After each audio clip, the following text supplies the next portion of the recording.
ശരിക്കും പറഞ്ഞാൽ റെയിൽവേ സ്റ്റേഷനുകളിലെ ശുചിത്വത്തിന് നമ്മൾ ഓരോരുത്തരുമാണ് അതിൻ്റെ റെസ്പോൺസിബിലിറ്റി. അത് ഒത്തിരി അധികം ട്രേഡുകളും ഒത്തിരി അധികം ബിസിനസ്സുകളും നടക്കുന്ന ഒരു സ്ഥലമാണെങ്കിൽ പോലും നമ്മൾ എത്രത്തോളം നമ്മൾ ഈ പ്ലാറ്റ്ഫോമിൽ നിൽക്കുന്ന സ്ഥലത്ത് നമുക്ക് ഒരു എന്താണ് ലിറ്റർ ചെയ്യാൻ അല്ലെങ്കിൽ പാക്കറ്റ് എറിയാൻ ഉള്ളതിനെക്കാട്ടിലും ശരിക്കും ഏറ്റവും അധികം ഡസ്റ്റ്ബിൻസ് ഒരുപാട് ഡസ്റ്റ്ബിൻസ് ഇൻസ്റ്റാൾ ചെയ്തിട്ടുണ്ട്. പരമാവധി സ്ഥലങ്ങളിൽ എഴുതി വെച്ചിട്ടുണ്ട്.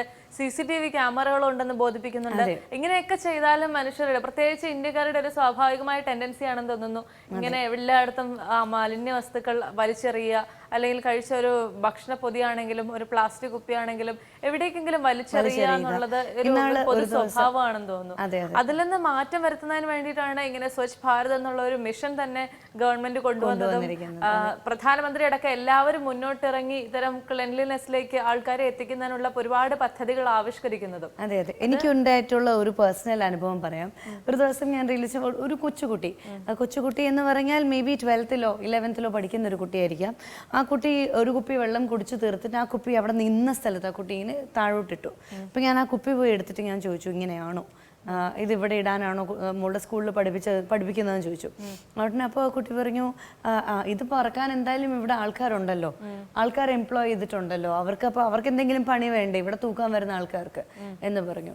ഞാൻ പറഞ്ഞു, ഇങ്ങനെ നമ്മൾ ലിറ്റർ ചെയ്യുന്നോണ്ടാണ് അങ്ങനെ തൂക്കാനുള്ള ആൾക്കാർ അത് മാത്രമല്ല അവര് മനുഷ്യരാണ്. അവരെ കൊണ്ട് ഒരുപാട് വളരെ മോശപ്പെട്ട സാഹചര്യങ്ങളിലൂടെ പണിയെടുപ്പിക്കേണ്ട ഒരു അവസ്ഥയിലേക്ക് നമ്മളെ പോലുള്ളവർ തന്നെയാണ് കൊണ്ടെത്തിക്കുന്നത്. ഇനി ഈ ഒരു ജനറേഷൻ കഴിഞ്ഞ് അടുത്തൊരു ജനറേഷനിൽ തൂക്കാനായിട്ട് ഒരു എംപ്ലോയ്മെന്റ് തേടി വരുന്ന ആൾക്കാർ കുറവായിരിക്കും. കാരണം ആ കുട്ടിയുടെ ജനറേഷനിൽ ഒരുവിധം എല്ലാവരും എഡ്യൂക്കേറ്റഡ് ആയിരിക്കും.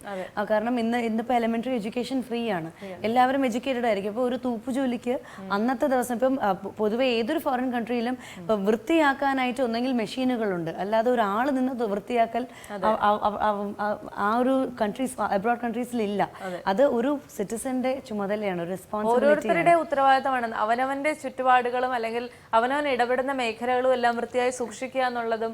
ഇത്തരത്തിൽ നമ്മൾ ഓരോ ഭാഗത്തും അല്ലെങ്കിൽ ഓരോ പ്രത്യേകം സിസ്റ്റത്തിലും ഇങ്ങനെ സർവേ നടത്തുക, അതിലേറ്റവും മെച്ചപ്പെട്ട സ്ഥാനങ്ങളെ കണ്ടെത്തുക എന്നൊക്കെ പറയുന്നതിലുപരി എല്ലായിടവും വൃത്തിയായിട്ടും ശുചിത്വമായിട്ട് സൂക്ഷിക്കാനായിട്ട് നമ്മൾ ഓരോരുത്തരും ശ്രമിക്കേണ്ടിയിരിക്കുന്നു. അല്ലെ? കണ്ടിട്ട് വരാം അടുത്ത സെഗ്മെന്റ് അല്ലേ വീണ? അതെ, അടുത്ത സെഗ്മെന്റ് പ്രണവം.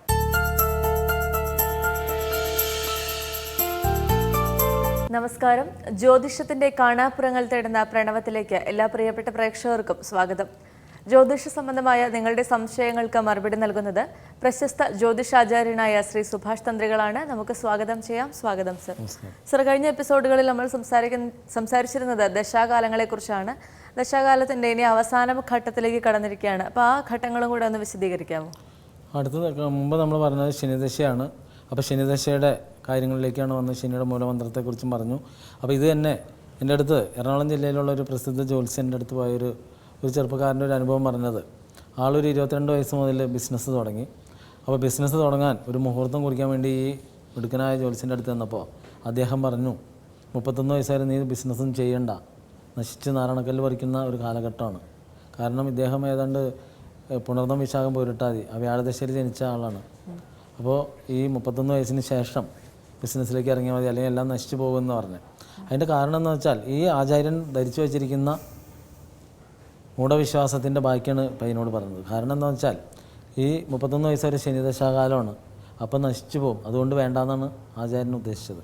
അപ്പം ഞാൻ ആ കുട്ടിയോട് പറഞ്ഞൊരു കാര്യം, ഈ ശനിദശയിലാണ് ഏതൊരാൾക്കും ബിസിനസ് ചെയ്യാനൊരു ആഗ്രഹം വരുന്നത്. അതായത് ശനിയാണ് കച്ചവടക്കാരൻ. അപ്പോൾ ശനി കച്ചവടക്കാരനായിരിക്കുന്ന ശനിയുടെ ദശയിലല്ലാതെ വേറൊരു ദശയിലാണ് ഒരാൾ കച്ചവടം ചെയ്യുക. അപ്പോൾ ശനി എന്ന് പറയുമ്പോൾ കച്ചവടത്തിലേക്ക് വരുന്ന ഒരാൾ, അതായത് ജോലി ചെയ്യുന്ന ഒരാൾ പോലും ശനിദശ വരുമ്പോൾ അത് രാജിവെച്ചിട്ട് കച്ചവടത്തിലേക്ക് പോകാനുള്ളൊരു ആഗ്രഹം വരും. അതാണ് ശനിദശ. അപ്പോൾ അത്രയും ഉത്കൃഷ്ടമായ ബിസിനസ്സുകാരന് ഏറ്റവും ഉത്കൃഷ്ടമായ ഒരു ദശാകാലത്തിലെ ഇത് വേണ്ട, നീ ഇത് കഴിഞ്ഞിട്ട് മതി എന്ന് പറയുമ്പോൾ, അതാണ് ഇത് ഈ ജ്യോതിഷത്തിൻ്റെ കാണാപ്പുറങ്ങളിലേക്ക് എത്തി നോക്കുമ്പോൾ സംഭവിക്കുന്നത്. നമ്മളെല്ലാം ധരിച്ചു വെച്ചിരിക്കുന്ന, നമ്മളുടെ ആചാര്യന്മാരൊക്കെ ധരിച്ചു വെച്ചിരിക്കുന്ന മൂഢവിശ്വാസത്തിൻ്റെ നേരെ നമ്മൾ വാളൊങ്ങുമ്പോൾ അത് ഉൾക്കൊള്ളാൻ പറ്റാത്തതുകൊണ്ടാണ് ഇവർ വിരളി പിടിച്ചിട്ട് നമ്മളെ ഈ ഡയലോഗുകൾ പറയുന്നത്. അപ്പോൾ നമുക്ക് ഈ ശനിദശ എന്ന് പറയുന്നത് ഏറ്റവും ഉത്കൃഷ്ടമായ ഈ കാലഘട്ടം, ഈ 19 വർഷത്തിൽ തുടക്കത്തിലെ ഡേഞ്ചർ എന്ന് പറയുന്നു. അപ്പോൾ നമ്മളുടെ അനുഭവത്തിലൂടെ വന്നു കഴിയുമ്പോൾ അതിനെക്കുറിച്ച് കൂടുതൽ പറയാം. എന്തായാലും ആ ഡേഞ്ചർ 3 വർഷം കഴിഞ്ഞാൽ ബാക്കിയുള്ള 16 വർഷമെല്ലാം അത്ര ശ്രേഷ്ഠമായിട്ട് തന്നെ ശനി നമുക്ക് സൗഭാഗ്യങ്ങൾ തരും ഏറ്റവും നല്ല ദശാനാഥനാണ്, ഈ ഗ്രഹങ്ങളുടെ അധിപനാണ്. അതിന് നമുക്ക് 10 പൈസ പോലും ക്ഷേത്രങ്ങളിൽ വഴിപാട് ചെയ്യാതെ തന്നെ ശനിയെ പ്രീതിപ്പെടുത്താം.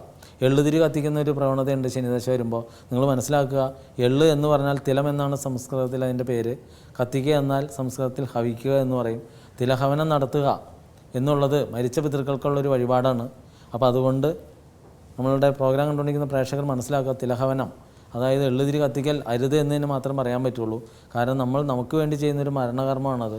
ക്ഷേത്രങ്ങളിൽ മരണകർമ്മം തന്നെ ചെയ്യിക്കുന്നത്. ഇപ്പോൾ പലരും ചോദിക്കാറുണ്ട്, ഈ കാണാവുന്ന ക്ഷേത്രങ്ങളിലെല്ലാം ഈ ജനങ്ങളെ കൊണ്ട് ഇതെല്ലാം ചെയ്യിക്കുന്നത് എന്താണെന്ന് ചോദിച്ചാൽ അവർക്ക് അറിവില്ലായ്മ തന്നെയാണ്. പക്ഷേ അവർ തിരുത്താൻ തയ്യാറായിരിക്കില്ല. എന്താണെന്ന് വെച്ചാൽ ഒരു എള്ളുതിരിക്ക് 3 രൂപ അല്ലെങ്കിൽ 5 രൂപ വില ഉണ്ടാവുള്ളൂ. അപ്പോൾ ഒരു ക്ഷേത്രത്തിൽ ചെല്ലുമ്പോൾ എള്ളുതിരി കത്തിച്ചിട്ട് പോകുമെന്ന് പറയുമ്പോൾ ഈ പോകുന്ന ഏതൊരു ഭക്തനും 10 രൂപ മുടക്കി 2 എള്ളുതിരി കത്തിക്കും.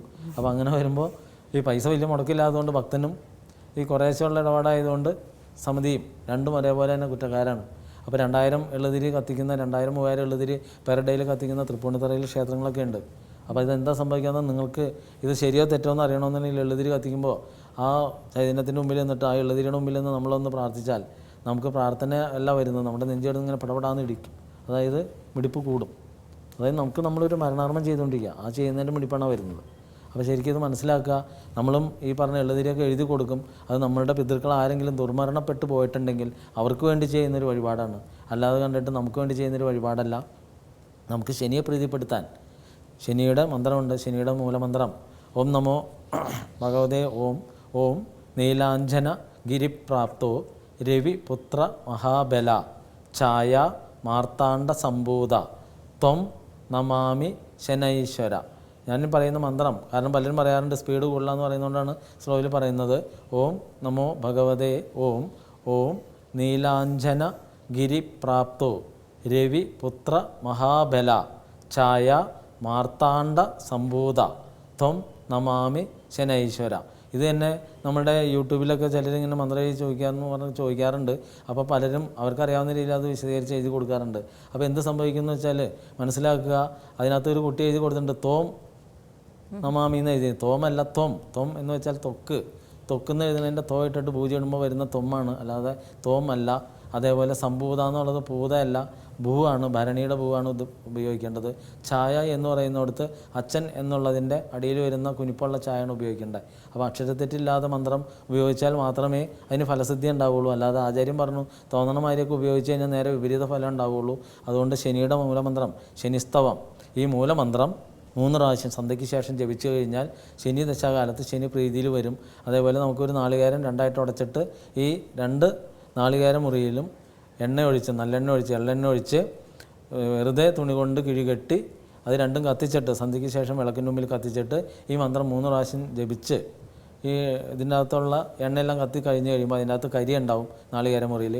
ഈ കരി മറ്റുള്ള ദിവസങ്ങളിലേക്ക് എടുത്തു വെച്ചിട്ട് നമുക്ക് പ്രസാദമായിട്ട് കുറി തൊടുന്നതിന് ഏറ്റവും ഉത്തമമാണ്. മറ്റുള്ള 7 ദിവസങ്ങളിലും 6 ദിവസം ഈ ദിവസവും അങ്ങനെ കൂട്ടി 7 ദിവസം നമുക്ക് പ്രസാദം തൊടാം. അങ്ങനെ ചെയ്തു കഴിഞ്ഞാൽ ശനി വളരെ പ്രീതിയിൽ വരും. പിന്നെ വരുന്ന നാളികേര മുറി വീട്ടിൽ വെജിറ്റബിൾ കറിക്ക് വേണ്ടി ഉപയോഗിക്കാം, നോണിൽ ഇടാൻ പാടില്ല. നമ്മൾ ഇത്രയും വിശദമായിട്ട് പറയാൻ കാരണം ഈ വക കാര്യങ്ങൾ ചോദിച്ചിട്ടൊക്കെയാണ് ആളുകളെ സംശയത്തിന് വിളിക്കുന്നത്. ഇത്രയും വിശദമായിട്ട് വളരെ സ്ലോവിൽ പറഞ്ഞു കൊടുത്താൽ പോലും പിന്നെ സംശയമാണ്, അത് അങ്ങനെയാണോ കത്തിക്കേണ്ടത്, ഇതിങ്ങനെയാണോ കത്തിക്കേണ്ടത്. അപ്പോൾ നമ്മളത് തന്നെ പറയുന്നത് ഈ സംശയ നിവൃത്തി വരുത്തുന്നതിന് നമ്മൾ ഇങ്ങനെയുള്ള പ്രോഗ്രാം കാണുമ്പോൾ നിങ്ങൾ റിപ്പീറ്റേഷൻ വരുമ്പോഴായാലും ഒന്ന് ശ്രദ്ധിച്ച് കേട്ടാൽ എത്രയും ആളുകൾക്ക് മനസ്സിലാവുന്നതിന് എനിക്ക് തോന്നുന്നത്. പിന്നെ ചിലർ വിളിച്ചിട്ട് പറയും ഞങ്ങൾ ലാസ്റ്റ് ടൈമിലെ കണ്ടോളൂ, അതുകൊണ്ട് ഒന്ന് പറയുമെന്ന് ചോദിച്ച് വിളിക്കാറുണ്ട്. അപ്പോൾ നമ്മൾ അവരോട് പറയുന്നത് ഈ കൗമുദി ചാനലിൽ ഡെയിലി പ്രോഗ്രാം വരുന്നതാണ്. അപ്പോൾ ഒരു ദിവസം കണ്ടില്ല എന്ന് അടുത്ത ദിവസങ്ങളിൽ കണ്ടു കഴിഞ്ഞാൽ എല്ലാ മാസത്തിലും എന്തായാലും ഈ ദശാകാല വർണ്ണനയെല്ലാം നമ്മൾ നടത്തുന്നുണ്ട്. ആ കൂട്ടത്തിൽക്കൂടെ ഈ ശനിയെക്കുറിച്ചും പറയുന്നുണ്ട്. അപ്പോൾ കാണാൻ പറ്റാതെ പോയവർക്ക് ഒന്നുകിൽ യൂട്യൂബിൽ കയറി കാണാവുന്നതാണ്, അല്ലെങ്കിൽ വീണ്ടും അടുത്ത ദിവസങ്ങളിൽ ഇങ്ങനെ ഓരോ പ്രോഗ്രാം നിങ്ങളിത് ഒരു ദിവസം കാണാനല്ല പറയുന്നത്, ഡെയിലി കാണുക. അപ്പോൾ നമ്മുടെ ജീവിതത്തിനെ ബാധിക്കുന്ന ഈ ജ്യോതിഷ സംബന്ധമായ കാര്യങ്ങളെ തന്നെ പറയുന്നത്. അത് ജനനകർമ്മം മുതൽ മരണകർമ്മം അങ്ങനെ എല്ലാ കർമ്മങ്ങളെക്കുറിച്ചും പറയുന്നുണ്ട്. അപ്പോൾ അങ്ങനെ പറഞ്ഞു പോകുമ്പോൾ നിങ്ങൾക്ക് അതിൻ്റെ ഗുണദോഷങ്ങൾ മനസ്സിലാകാൻ സാധിക്കും. ചിലർ പറയും ഞങ്ങൾക്ക് സമയമില്ല എന്ന് പറയും. ചിലർ പറയുന്നത് അങ്ങനെയല്ല, ഇപ്പോൾ 8 മണിക്ക് എഴുന്നേറ്റിരുന്ന ഒരാൾ 7:30 അലാറം വെച്ച് എഴുന്നേറ്റിരുന്ന് കാണുന്നുണ്ട്. അങ്ങനെയുള്ളൊക്കെ മാറ്റങ്ങളുണ്ട്. അപ്പോൾ വേണമെന്നുണ്ടെങ്കിൽ ചക്ക വേരിലും കായ്ക്കും, ഇല്ലെങ്കിൽ കൊമ്പത്തും ഉണ്ടാവില്ല. അത് തന്നെ നമുക്ക് പറയാനുള്ളൂ. അപ്പം നിങ്ങൾക്ക് വേണമെന്ന് തോന്നുന്നുണ്ടെങ്കിൽ നിങ്ങൾ തന്നെ വിചാരിക്കുക, നല്ല വശങ്ങൾ ഉൾക്കൊള്ളുക എന്ന് മാത്രമേ നമുക്ക് പറയാൻ പറ്റുള്ളൂ. എന്തായാലും ശനിദശ 19 വർഷം കടക്കുന്നതിനുള്ളിൽ തന്നെ എല്ലാ സൗഭാഗ്യങ്ങളും ശനീശ്വരൻ നിങ്ങൾക്ക് നൽകിയിരിക്കും. ഇതും മുമ്പ് പറഞ്ഞ പോലെ നെഗറ്റീവ് എനർജികൾ പിന്നാലെ ഉണ്ടെങ്കിൽ ഒരു കാരണവശാലും ഈ ദശാകാലങ്ങളൊന്നും നമുക്ക് അനുഭവിക്കാൻ യോഗം ഉണ്ടാവില്ല. അല്ലാതെ ആചാര്യൻ ശനിദശയിലെല്ലാം കിട്ടുമെന്ന് പറഞ്ഞു, ഞങ്ങൾ നോക്കിയിരുന്നു, ശനി തന്നില്ല എന്ന് പറഞ്ഞാൽ ശനി ഒരിക്കലും മുകളിൽ നിന്ന് സ്വർണ്ണമൊന്നും പേച്ചൊന്നും തരാൻ പോകണില്ല. നമ്മൾ തൊഴിൽ ചെയ്യണം, അല്ലാതെ കണ്ടിട്ട് വെറുതെ വീട്ടിലിരുന്നാൽ മതി എന്നൊന്നും വിചാരിച്ച് നടക്കില്ല. അതായത് ഏറ്റവും ശനിദശയിലെ ഏറ്റവും നല്ലത് ബിസിനസ് തന്നെയാണ്. ബിസിനസ്സുകാർക്ക് ഏറ്റവും പറ്റിയൊരു കാലഘട്ടമാണ് ശനിദശാകാലം. അപ്പോൾ ഇങ്ങനെയുള്ള കാര്യമൊക്കെ നമ്മൾ അറിഞ്ഞിരിക്കുക. അടുത്ത ദശാകാലം ബുധദശയാണ്, 17 വർഷം. അപ്പോൾ ബുധദശ എന്ന് പറയുമ്പോൾ അതിൻ്റെ ദേവൻ കൃഷ്ണനാണ്. അത് തന്നെ അതിൻ്റെ നക്ഷത്രം ഈ ശനിദശയിൽ തന്നെ പൂയം, അനിഴം, ഉത്രട്ടാതിയാണ് അതിൻ്റെ നക്ഷത്രങ്ങൾ. അത് നമ്മൾ പറയാൻ വിട്ടുപോയി. പൂയം, അനിഴം, ഉത്രട്ടാതിയാണ് ശനിയുടെ നക്ഷത്രങ്ങൾ. അതേപോലെ അടുത്ത ദശയായ ബുധദശ കൃഷ്ണനാണ് അതിൻ്റെ വഴിപാട്. കൃഷ്ണന് പാൽപ്പായസവും ഭാഗ്യസൂക്തവും എല്ലാ പക്കപ്പിറന്നാളിനും ചെയ്യുക. ആയില്യം, തൃക്കേട്ട, രേവതിയാണ് അതിൻ്റെ നക്ഷത്രങ്ങൾ. അതേപോലെ ആയില്യം, തൃക്കേട്ട, രേവതിയിൽ കുട്ടികൾ ജനിക്കുമ്പോൾ ഒരു കാര്യം ശ്രദ്ധിക്കുക, അവസാനത്തെ 15 നാഴികയ്ക്കുള്ളിലാണ് ജനിക്കുന്നതെങ്കിൽ അതിന് ഗണ്ണാന്ത ദോഷമുള്ള നക്ഷത്രമാണ്. അപ്പോൾ ആയില്യം, തൃക്കേട്ട, രേവതിയുടെ 3:45 നാഴികയ്ക്കുള്ളിലാണ് ജനിക്കുന്നതെങ്കിൽ തീർച്ചയായിട്ടും ഒരു ആചാര്യനെ കണ്ട് ഏത് പാദത്തിലാണോ ജനിച്ചിരിക്കുന്നത്, ആർക്കാണോ ദോഷമുള്ളത്, ആ ആളുടെ പേരിൽ കുട്ടിക്ക് 3.25 വയസ്സാകുന്നവരെ ശിവക്ഷേത്രത്തിൽ ധാരയും കൂളപുഷ്പാഞ്ജലിയും പിൻവിളക്കും വെള്ള നിവേദ്യവും കുട്ടിയുടെ പേരിലെല്ലാം നടത്താൻ പറയുന്നത്. ആർക്കാണോ ഇതിൻ്റെ ദോഷം വരുന്നത്, അമ്മാവനാണെങ്കിൽ അമ്മാവൻ്റെ പേരിൽ നടത്തുക, മാതാവാണെങ്കിൽ മാതാവിൻ്റെ പേരിൽ നടത്തുക, പിതാവാണെങ്കിൽ പിതാവിൻ്റെ പേരിൽ നടത്തുക, കുട്ടിയാണെങ്കിൽ കുട്ടിയുടെ പേരിൽ നടത്തുക. ഇതാണ് വഴിപാട്.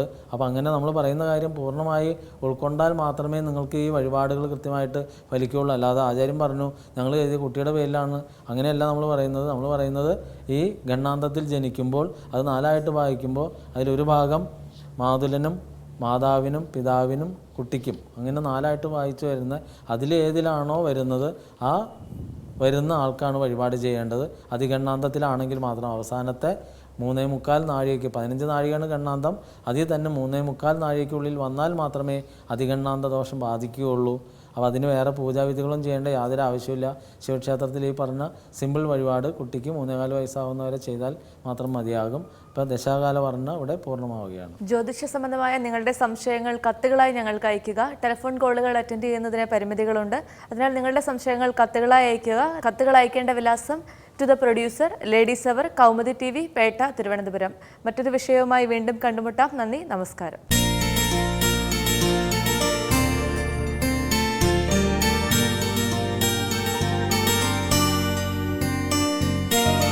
അപ്പോൾ ശരിക്കും നമ്മുടെ ഓരോരുത്തരുടെയും ചുമതലയാണ് നമ്മുടെ പബ്ലിക് പ്ലേസസ്, എസ്പെഷ്യലി ഇത്രയും ആൾക്കാർ തടിച്ചുകൂടുന്ന അവർക്ക് ഒരു ഓപ്ഷൻ ഇല്ലാതെ അവർക്ക് അവിടെ എത്തിയേ പറ്റൂ. നമ്മുടെ വീട്, നമ്മുടെ പരിസരം, നമ്മുടെ വീടിന് പുറത്തുള്ള സ്ഥലം എന്നുള്ളതൊക്കെ പോലെ തന്നെയാണ് നമ്മുടെ റെയിൽവേ സ്റ്റേഷൻ. ജീവിതത്തിൽ ഒരിക്കലെങ്കിലും റെയിൽവേ സ്റ്റേഷൻ ഉപയോഗിക്കേണ്ടി വരുന്നവരാണ് ഭൂരിഭാഗം ആൾക്കാരും. അപ്പോൾ ഈ ചുറ്റുപാടുകളെല്ലാം വൃത്തിയായി സൂക്ഷിച്ചുകൊണ്ട് മാത്രമേ നമുക്ക് നല്ലൊരു ആരോഗ്യമുള്ള സമൂഹത്തെ അല്ലെങ്കിൽ ഒരു ആരോഗ്യമുള്ള ഒരു ലോകത്തെ ഉണ്ടാക്കിയെടുക്കാൻ സാധിക്കുകയുള്ളൂ.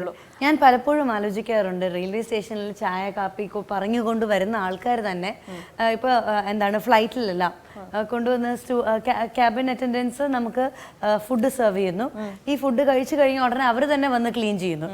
അങ്ങനെ ശരിക്കും നമ്മളിത് വച്ചുകൊണ്ടിരിക്കുക, ഇത് കൊണ്ടുവന്ന് സെർവ് ചെയ്യുന്ന ആൾക്കാർ തന്നെ ഈ ഒഴുകിയ കപ്പുകളും ഇതുമെല്ലാം കളക്ട് ചെയ്യുന്ന, അല്ലെങ്കിൽ ഇടയ്ക്കിടയ്ക്ക് ഗാർബേജ് ബാഗും കൊണ്ട് ഓക്കെ വന്നോളൂ, നിങ്ങൾക്ക് നിങ്ങളുടെ ഗാർബേജ് ഡ്രോപ്പ് ചെയ്യാം എന്ന് പറഞ്ഞ് പക്ഷെ അതിനൊക്കെ ആൾക്കാരെ അങ്ങനെയുള്ള സൗകര്യങ്ങളൊക്കെ ആവിഷ്കരിച്ചു തുടങ്ങിയിട്ടുണ്ട്. ഇപ്പോൾ ചെന്നൈ മെയിലിൽ കയറി കഴിഞ്ഞാൽ ഒരുപാട് സൗകര്യങ്ങളിലേക്കായി. ഓരോ 1 മണിക്കൂറിലും നമ്മുടെ എല്ലാ കോച്ചും വൃത്തിയാക്കാനുള്ള ആൾക്കാർ, അതുപോലെ തന്നെ ആ ട്രെയിനിന്റെ മൊത്തം ഓരോ ബോഗിയുടെയും സുരക്ഷയ്ക്കായിട്ടൊരു ക്യാപ്റ്റൻ എന്നുള്ള ഒരു പദവിയിലുള്ള ഒരു ഉദ്യോഗസ്ഥൻ. ഇത്തരത്തിൽ ഒരുപാട് സൗകര്യങ്ങൾ അല്ലെങ്കിൽ ഒരുപാട് മെച്ചപ്പെടുത്തലുകൾ ഇന്ത്യൻ റെയിൽവേ നടത്തുന്നുണ്ട്. അതിനനുസരിച്ച് നമ്മളും അതിനോടൊക്കെ സഹകരിക്കേണ്ടിയിരിക്കുന്നു. ഇങ്ങനെ എൻ്റെ ചുറ്റുപാടും അല്ലെങ്കിൽ ഞാൻ ഇടപെടുന്ന ഭാഗങ്ങളും എല്ലാം വൃത്തിയായി സൂക്ഷിക്കുമെന്ന് നമ്മൾ ഓരോരുത്തരും പ്രതിജ്ഞ എടുക്കേണ്ടത്. ആ ഒരു പ്രതിജ്ഞയിലൂടെ മാത്രമേ ഒരു ഇൻഡിവിജ്വൽ, ഇപ്പൊ ഞാൻ എൻ്റെ സ്ഥലം വൃത്തിയാക്കി ഇട്ടു എന്ന് പറഞ്ഞാൽ എങ്ങനെയാണ് എൻ്റെ റെയിൽവേ സ്റ്റേഷനുകൾ വൃത്തിയായിരിക്കുക എന്നുള്ള ചിന്ത അല്ല. ശരിക്കും പറഞ്ഞാൽ പലതുള്ളി പെരുവെള്ളം എന്നുള്ള രീതിയിൽ തന്നെയാണ് ഇത്തരം കാര്യങ്ങളും പല മാലിന്യങ്ങൾ പെരുവെള്ളമാക്കാതെ പരമാവധി ശ്രദ്ധിക്കുക, സൂക്ഷിക്കുക എന്നുള്ളൊരു പോസിറ്റീവ് നോട്ടിൽ നമ്മൾ ഇന്നത്തെ എപ്പിസോഡ് പൂർത്തിയാക്കുകയാണ്. വീണ്ടും കാണും വരെ ഏവർക്കും നന്ദി, നമസ്കാരം.